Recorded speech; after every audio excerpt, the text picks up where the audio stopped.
จ้าสบายดีคลิปนี้สิภาพมาเบิ่งการเฮ็ดลาบป่าของเซฟเคียงห้างเฮามาสอบถามเบิ่งกันต่อการเฮ็ดเพิ่นเฮ็ดแนวใดไปเบิ่งนำกันเลย รับปลาดุกเลยรับปลาดุกรับปลาดุกกินนะบอกนี่ไม่กินรับปลาดุกกินโอ้ย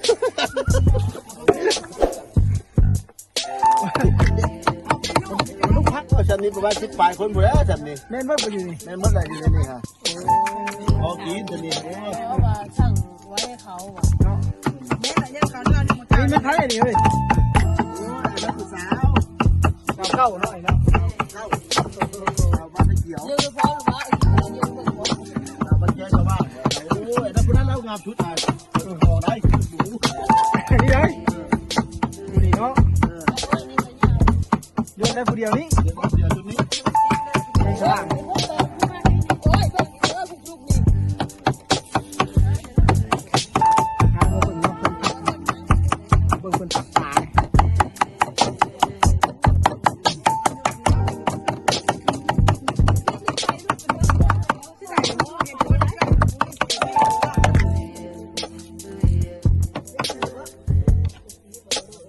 แล้วพอแล้วบอลนี่แล้วตามมาเลยไปขึ้นไปเอาขึ้นไปชิ้นน้ำก้นขึ้นไป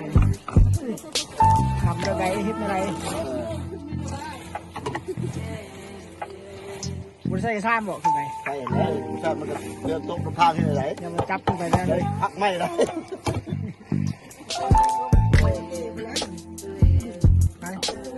พาเพื่อนขึ้นไปต่ำได้ไหมได้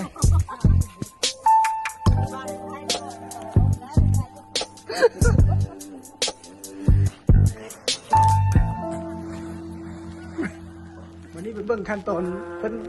ต่ำเลยทุกขั้นตอนเขาบุเคยเฮ็ดจะเกลือกันเฮ็ดเป็นลาป่านี่เป็นเบื้องเพิ่นเฮ็ดอะไรขึ้นไป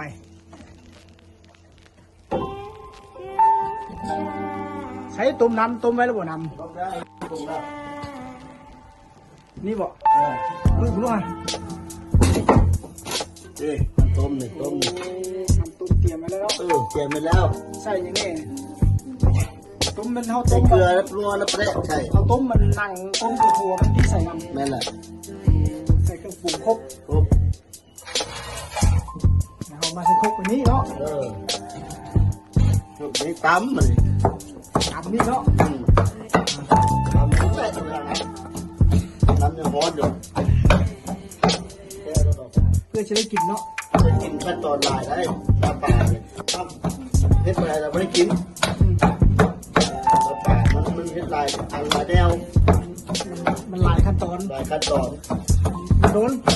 เพื่อจะได้กินเป็นชั่วโมง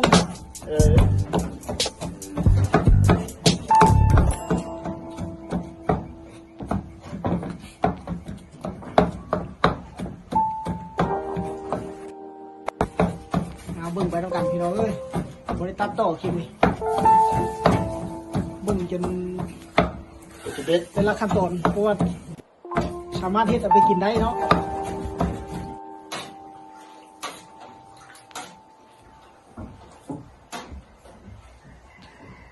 มันบ่อยได้เนาะป่าเนาะป่ามันบ่มีใครได้เนาะไทยไม่ได้ป่าตรงนี้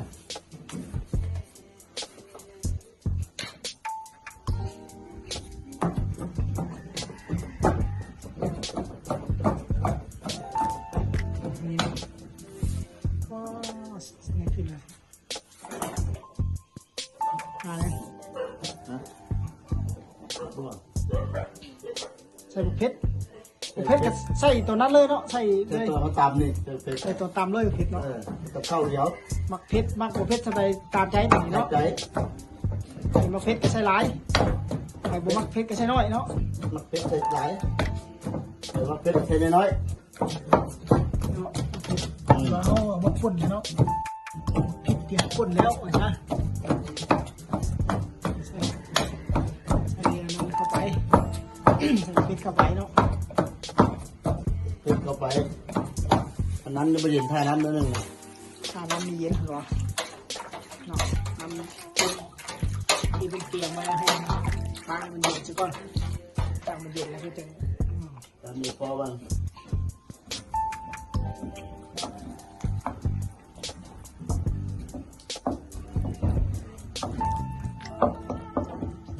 ใส่น้ำบักรถนิด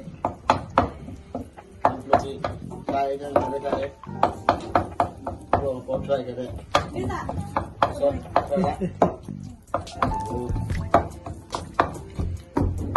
นี่เป็นพักที่เป็นเตรียมไว้เนาะ ตักเตรียมไว้ ใส่ไม่พักไม่ได้เลย หอมรวมหอมป้อมหอมบัว หน้าอย่างเนาะ ไปหน้าซอย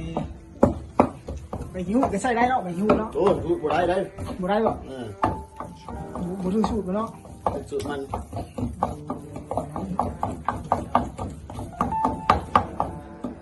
ใส่เครื่องปรุงเนาะไปเนาะ มันจะคือปรุง ใส่ยังแน่พักยัง หอมป้อมหอมรวมหอมป้อมหอมบัว ใส่ลายไปตามใจเนาะนี่ ใส่ลายมันจะแซ่บหรือมากินดิบไปกินดิบก็ได้ใส่ขัวจ้า ใส่ขั่วอยู่นี่ ใส่ขัวมาค่อยแน่เจ้าเถอะ ตัวนี้บ่โอ้ย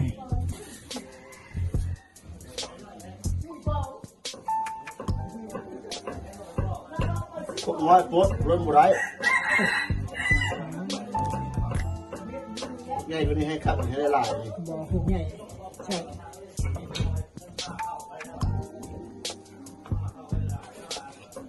โอเคเลยแม่นบ่ขั่ว ขัว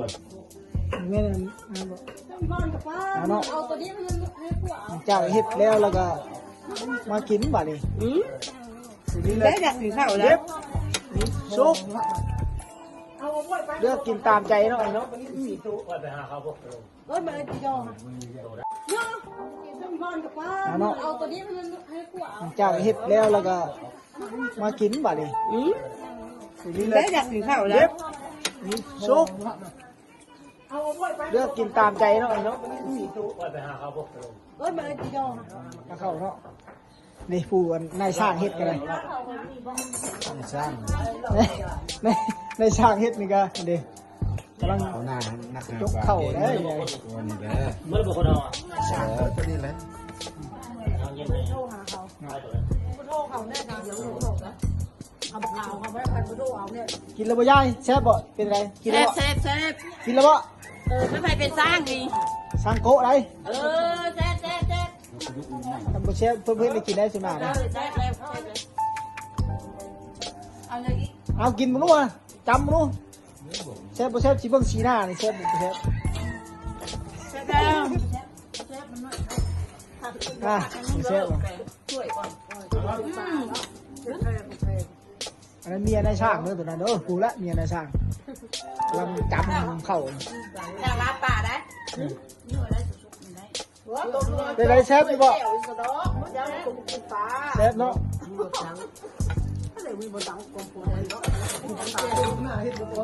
เอาไปไปเขาแก้ว โอ้ยนี่บ่ถึงร่องมันห้างชาติ